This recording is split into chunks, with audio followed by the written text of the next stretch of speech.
Ce soir, dans notre séquence ping-pong, je reçois Bruno Gassio et Dieudonné pour leur ouvrage « Peut-on tout dire ?», un ouvrage d'entretien parallèle animé par Robert Ménard, directeur de la revue Média, et Philippe Gavy, cofondateur de Libération. Bruno Gassio, Dieudonné, bonsoir. Bonsoir. Alors, on va revenir un peu sur la façon dont ce livre a été fait. Donc, c'est j'ai dit, un livre d'entretien parallèle. Vous n'êtes pas rencontrés pour le faire. Robert Ménard, dans son avant-propos, dit que ça a été très très dur de le réaliser parce qu'on trouvait personne pour venir faire tandem avec Dieudonné et que vous avez accepté parce que tout le monde a refusé. Voilà, je voulais relancer ma carrière. Non, mais tout le monde, je sais pas. Précisez-moi ça. Alors, tout le monde a refusé ou pas? Alors, j'ai pas réussi à savoir qui avait refusé. Vous avez Robert Ménard, vous ne l'avez pas demandé? Je suis très poli et de toute façon, je dénonce pas mes petits camarades, moi, quand ils refusent. Alors, bon, une présentation rapide de Bruno Gassio, 18 ans de Guignol, directeur de la fiction à Canal+, maintenant. Alors, pas de la fiction, c'est Fabrice de la Patelière qui est direction de la fiction. Excusez-nous, Fabrice de la Patelière. Non, mais c'est un homme qui fait un travail extraordinaire à Canal+. Moi, je dirige juste une unité de fiction qui s'est chargée elle-même de découvrir de jeunes talents et faire leur première fiction à des jeunes réalisateurs et des jeunes auteurs. Voilà. Dieudonné, Maurice, directeur de la Main d'Or, toujours le théâtre. Oui. Et en spectacle? Oui, en tournée. Dans un autocar. Dans un autocar? Suite à quelques problèmes de programmation, j'ai dû m'adapter et j'ai racheté un autocar, un bus scolaire, et j'en ai fait un théâtre mobile. Voilà, et donc là, mais c'est une liberté, alors là encore plus totale, parce que là on ne dépend même plus du service culturel des municipalités. Là, là je deviens un forain quelque part, une sorte de manouche du rire, ça me va bien. Bon. Mais est-ce que vous avez compris qu'on avait du mal à trouver quelqu'un pour participer avec vous sur un ouvrage? On a parlé de Dieudonné pestiféré, infréquentable. Oui. Oui, c'est une question de moment. Peut-être qu'il aurait fallu aller chercher des auteurs ou des artistes iraniens ou libanais. Ça aurait été plus simple. Mais là, effectivement, au cœur de Paris, c'était pour des raisons qui m'échappent. Vous imaginez bien. Mais vous, Bruno Gassio, vous avez quand même dit, vos amis vous ont mis en garde, dit si tu travailles du nez, t'es cramé. Ben oui, mais ça fait partie des choses. Moi, d'abord, j'ai pas peur. J'ai pas spécialement peur. Et puis, j'en parlais autour de moi à des amis en disant ça. Ils me disaient, oh non, fais pas ça. Et à chaque fois, c'était ça le réflexe. Je dis, mais c'est un truc sur la liberté d'expression et tu me dis, non, fais pas ça. C'est bizarre. Et moi, je suis pas d'accord avec tout ce qu'il dit. Faut pas croire. Bah oui, bon, mais il a le droit de le dire. Et comme on finit par prendre trop au sérieux ce qu'il dit sur une scène, eh ben, ça part en sucette après. Voilà, on reverra un peu ce qui part en sucette. Non, mais on va en parler. Il y aura des interpellations de Clara Dupont-Moretti, de Marianne qui attend. Donc, le principe, c'est vous appuyez sur la barre, Clara Dupont-Moretti commence, et vous l'interrompez. Voilà, vous l'interrompez quand vous voulez. En appuyant sur la barre, on appuie. Voilà. Alors moi j'ai déjà un problème avec le principe du livre, c'est-à-dire qu'on nous annonce Bruno Gassio, Dieudonné, on s'attend à ce que ce soit au moins une interview croisée ou un débat entre les deux, et en réalité on se rend compte que chaque interview peut se lire de façon complètement indépendante. C'est le principe du livre. Elie Barnavi et Tariq Ramadan ne se sont pas rencontrés non plus, ils ont fait en parallèle. Naouri en a fait avec je sais plus... Robert Ménard et Elisabeth Lévy. Robert Ménard et Elisabeth Lévy. Là, c'était un ping-pong. Un ping-pong, oui. Mais là, non, ça n'en était pas un. Mais le principe du livre, chère Clara, c'est que ce sont deux entretiens parallèles. Pardon. Alors ensuite, la partie de monsieur Bruno Gassio. Quand vous parlez de Dieudonné, vous ne cessez de répéter « je ne sais pas, je ne sais plus ». Au moins 3 fois sur une double page, par exemple, et vous résumez tout, en fait. Donc, on vous sent complètement gêné. Voilà. Donc, au fond du fond, on ne sait pas tellement ce que vous pensez des propos de Dieudonné. À un moment, vous le défendez, puis à un autre moment, vous dites « mais je le connais depuis longtemps », puis à un moment, vous dites « je sais pas, je sais plus ». Là. Alors, ce que vous pensez de Dieudonné, enfin, c'est ça l'idée. Alors, je pense que c'est sur une scène le mec le plus drôle que j'ai vu, y compris les derniers spectacles. Je ne me suis pas arrêté au mariage de Patrick qui a fait polémique, j'ai vu tous les autres spectacles, j'ai vu Sandrine récemment. Je trouve que c'est le plus drôle, c'est le mec qui me fait le plus rire. Voilà. Sur scène, il a tous les droits de s'en prendre, y compris au sionisme supposé des médias français. Il a le droit de s'en prendre sur une scène. Ce qui me gêne plus, c'est les commentaires entre les spectacles. Parce que là, c'est moins drôle. Excuse-moi, t'es moins marrant quand t'es entre les spectacles. Tu vois, t'es marrant sur scène. Il est allé loin, là. Il est allé loin. Je suis plus expérimental. Je suis plus expérimental. C'est plus expérimental. Mais disons que cette partie-là, entre les spectacles, m'intéresse moins. Surtout que tout ce qu'on t'a reproché entre les spectacles, c'est toujours des espèces de vidéos volées, des espèces de petits trucs foireux, dont on n'est jamais très certain qu'il a dit ce qu'il voulait vraiment, ce qu'on lui a fait dire. Enfin, c'est extrêmement compliqué. Donc entre les spectacles, moi je préférerais qu'il se taise un peu plus et qu'il fasse plus de spectacles, plus d'un par an. Mais ça éclaire pas, ce qu'il dit entre les spectacles, ça éclaire pas les propos du spectacle? Ça les éclaire pas différemment? Beaucoup de gens, je me rends compte, qui parlent des spectacles de Dieudonné ne les ont pas vus. Moi, on me dit ces spectacles sont antisémites. J'ai vu le mariage de Patrick, mais qui peut... Alors là, pour le coup, si j'étais musulman, il y a des trucs, j'aurais mis des bombes, parce que ce qu'il dit sur les musulmans est atroce. Et puis après, effectivement, il y a le commentaire du commentaire du commentaire. On ne sait plus qui a commencé à parler du sionisme. Donc, je ne sais pas qui a commencé vraiment. C'est toi. Hein. Mais alors, j'ai fait un sketch, ouais. Alors, ce que vous disiez sur le côté expérimental, c'est un des axes de votre argumentation dans votre parti. Hein. On va y venir. À savoir que la plupart de ce qu'on vous a reproché, y compris Forisson, on en reparlera, sont des espèces de happenings et des spectacles expérimentaux. Alors, votre point de vue là-dessus, parce que ça paraît comme un peu sidérant. Admettez qu'on est un peu surpris sur l'utilisation du terme happening. De toute façon, l'objet, c'est de surprendre, toujours. Ouais. Et pour ça, il faut se surprendre. Et donc, voilà, je fais des choses, je me surprends en invitant Robert Forisson sur scène, je me surprends. Il nie, vous savez, Gorée, par exemple. Oui. On est sûr de ça? Oui, il me l'a dit. Ah, il l'a dit. Pour lui, c'est bon, un décor de cinéma. Donc c'est vrai que c'est... Mais est-ce que vous comprenez que ça peut choquer? Il y a quand même des symboles qui sont incontournables. Et vous, vous êtes antillais. Est-ce que ça vous a choqué, par exemple, Autant n'emporte le vent, qu'on fasse une comédie musicale sur, par exemple, la période de la traite négrière? C'est-à-dire qu'on fasse danser les gens dans les champs, tout ça. Est-ce que... Bon, moi, je suis pour qu'on puisse faire ça. Vous voyez? Oui. Bon, mais maintenant qu'on m'emmerde pas.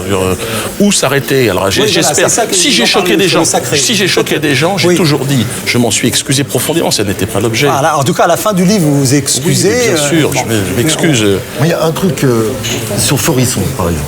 Ce qui me gêne, c'est pas que Forisson monte sur scène. Je connais la démarche, je vois, je la comprends et je l'admets. C'est sur une scène comique, artistique. Pourquoi tu lui donnes un micro pour qu'il s'adresse à la foule? Non, alors là c'est vrai que c'est pas moi qui lui tends le micro. Là je suis dépassé par l'œuvre artistique qui se déroule devant moi, dont je suis aussi spectateur. Et donc je sais qu'on est en train de créer quelque chose qui va être formidable. Si vous maîtrisez pas, c'est plus une œuvre artistique, vous êtes simplement dépassé par quelque chose que vous avez lancé, non? Vous pensez qu'un peintre maîtrise tout son geste du début jusqu'à la fin? Il y en a qui chient sur leur toile par exemple. En ce moment c'est assez en vogue. Bon ben je sais pas s'il maîtrise, si vous voulez, à fond le truc. Bon, j'ai un peu chié sur la toile, j'ai joué avec mes matières. Bon, voilà. Oui. Non, mais des fois, vous admettez dire. Des fois, vous admettez dire, j'ai fait le con. Là, vous considérez que vous avez fait le con ou pas? Non, mais là, ça, c'est une information pour moi, par exemple. Ça, c'est une information pour moi. C'est pas toi qui lui as donné le micro? Mais bien sûr, j'ai pas donné le micro. C'est quelqu'un c'est une personne qui est venue lui tendre le micro. Et d'où cette personne? Et cette personne. C'est quelqu'un qui travaillait là et qui l'a vu et certainement qui a voulu lui donner la parole. Écoutons Clara. Ensuite, la partie de Dieudonné. Outre vos arguments avec lesquels je suis pas d'accord, fondamentalement, on a des positions qui divergent. Je trouve que la logique victimaire à laquelle vous vous livrez est plutôt nauséabonde, notamment quand vous dites la Shoah a eu tant de millions de victimes de juifs, mais les noirs, nous aussi on en a eu, mais ça faisait plus longtemps qu'eux. Il y a une espèce... Est-ce que c'est moi qui hiérarchise les souffrances? Est-ce que c'est moi le responsable de la compétition victimaire? Lorsque, en France, il y a une loi Sarkozy disait, bon, il faut apprendre à chaque enfant maintenant le nom d'un petit déporté juif. Est-ce que ça n'est pas hiérarchiser les souffrances au sein de la République? Est-ce que le CRIF, qui fait un dîner annuel tous les ans, qui fête le communautarisme dans notre pays, est-ce qu'il ne m'incite pas, moi, noir, à me dire, je vais m'organiser aussi en réseau noir? Vous êtes notre président? Oui, c'est vrai que j'ai quelques critiques, mais je suis devenu dans une logique de paix. Et encore une fois, j'essaie juste de répondre. D'autre part, il y a un des arguments, mais là c'est déjà plus intéressant, qui est assez fallacieux.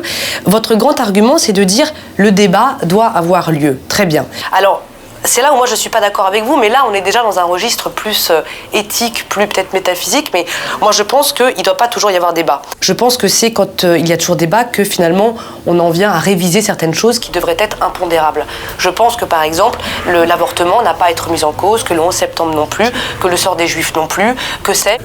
Bon là, dire autant de bêtises, si vous voulez, comparer l'avortement... Mais non, mais comparer l'avortement au 11 septembre.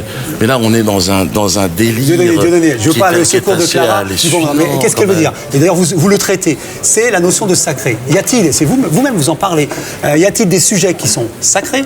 Et à partir de là, qui décide qu'ils sont sacrés? Voilà, c'est même vous ça. qui en débattez dans le livre. Et c'est bien ce que vient de dire Clara. Elle a dit, Sur les bases de la liberté d'expression, Voilà. il faudrait éviter qu'un sujet soit sacré, sinon on ne peut plus parler d'aucun sujet. Parce que chaque sujet est sacré pour quelqu'un. Oui.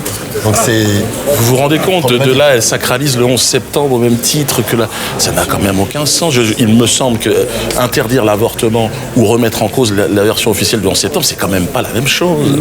Elle ne dit pas que c'est la même chose. Elle dit que c'est sacré pour certains et qu'à partir de là, il faut le respecter. Non, mais là, mais là, on peut plus rien dire parce que le problème, c'est qu'évidemment, il y a des choses qui apparemment ne lui sont pas sacrées, mais qui vont choquer et heurter la sensibilité d'autres personnes.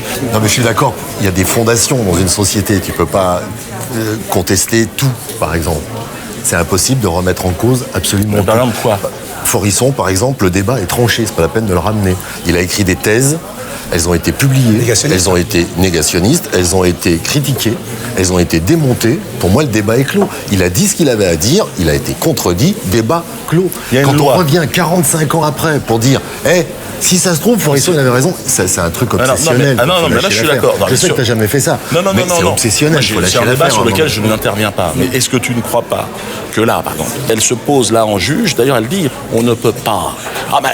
Ça, c'est pas tout à fait sur ce ton-là. Non, mais quelque part, elle nous explique qu'il y a une limite. Et elle parle d'éthique, de valeurs. C'est très dangereuse de ce débat. C'est très dangereux parce qu'elle est détentrice. Elle est porteuse de lumière à ce moment-là. Un petit peu, voire qui m'agace quand même, franchement, c'est quand vous parlez de votre rapport aux médias. Alors là, ça m'agace. Quand vous dites j'ai fait parrainer ma fille par Le Pen, ou quand vous dites j'ai fait venir Forisson sur scène, vous dites qu'en gros, c'est pour donner de la chair fraîche aux médias. Et... Ça, c'est effectivement un grand moment. Je suis sûr que tu l'as pas fait. Un très très grand moment. Bon, on ne demande pas à un magicien de donner son tour de magie. Mais tout ce que je peux répondre... Il n'a jamais donné ni l'adresse, ni l'heure, ni le lieu, ni les photos, ni rien. Il n'y a aucune preuve que tu l'aies fait, Dieu. Mais moi, ça m'amuse. La preuve que tu l'as fait. Mais l'œuvre jusqu'au bout, tu l'as fait. Mais là, il faudra, de toute façon. Non, mais encore une fois, ça fait partie des grandes œuvres. Pour moi. Et vous pensez que les gens qui vous regardent, qui vous aiment, certains ou ceux qui ne vous aiment pas, vont comprendre cette démarche-là? Elle a un niveau premier. Vous êtes d'accord? Le niveau premier est peut-être un peu excessif, dommageable, mais quand même. C'est un niveau quasiment suicidaire sur un plan médiatique. Oui. C'est cette sorte de kamikaze du rire. Je me fais rire en me provoquant et j'ai confiance dans le temps. Vous ne voulez pas vous suicider? Ce livre-là dit le contraire. Non, je ne veux pas me suicider, donc que les choses soient claires. C'est là où je voulais voir aussi qu'on peut vivre en dehors de ce système. Et je vous assure, j'en suis d'expérience. Vous ne pouvez pas imaginer parce que vous êtes dans un système, et je le comprends, j'ai vécu dans ce système. Avec des enjeux, des capitaux importants, les choses se font. Pour qu'une émission comme ça se fasse, il faut de l'énergie de beaucoup de monde. Il faut aussi... C'est-à-dire qu'avec un bus, on y arrive? Avec un bus, quand on est... À mon avis, la liberté totale, c'est plus dans un bus que sur ce plateau. Alors, juste, on va revenir sur les convictions. Dans ce livre, quelles sont les convictions profondes que vous défendez l'un et l'autre? Bruno Gassio. Ma conviction profonde sur la liberté d'expression, c'est que ça consiste à laisser s'exprimer les gens avec qui on n'est absolument pas d'accord, qui défendent des idées même aberrantes. On a absolument le droit de faire ça. Et ils ont le droit à la fois à la parole et à la contradiction. Ça, c'est ma conviction profonde, c'est qu'on ne doit pas ostraciser quelqu'un. On ne doit pas dire « toi, non ». C'était le sujet, peut-on tout dire? Moi, je pense que c'est un sujet qui n'a pas de fin. Ça me rappelle le débat qui a eu lieu au Québec, parce que je passe beaucoup de temps sur les accommodements raisonnables. C'est-à-dire jusqu'où la société peut accepter tiens, toi, tu as un turban, tu as une kippa, un kirpan, pardon, une kippa, un foulard, un voile. c'est ça, c'est ces accommodements raisonnables. C'est toujours délicat, ce sont des débats et qui sont intéressants pour les humoristes parce qu'en fait, il n'y a pas de fin à ce débat et c'est pour ça que... c'est variable selon les époques aussi. Bien sûr, bien sûr. Mais là, on parle effectivement de 2010 et on est en 2010 avec toutes les contingences de 2010. Je signale, Robert Ménard est directeur de la revue Média, femmes, juifs, arabes, noirs, handicapés, homosexuels, ce qu'on ne peut plus dire. Voilà, c'est un peu pour ceux qui voudraient compléter. Et parfois, tant mieux, parce qu'il y a des blagues sur les PD qui sont vraiment nulles. Voilà, c'était peut-être un développement à votre ouvrage. Messieurs, Bruno Gassio, Dieudonné, je vous ai reçu, vous avez répondu à une critique de Clara Dupont-Mono de Marianne à propos de votre livre d'entretien parallèle, Peut-on tout dire? Et c'est aux éditions Mordicus. Messieurs, merci et bonne route. Merci à vous.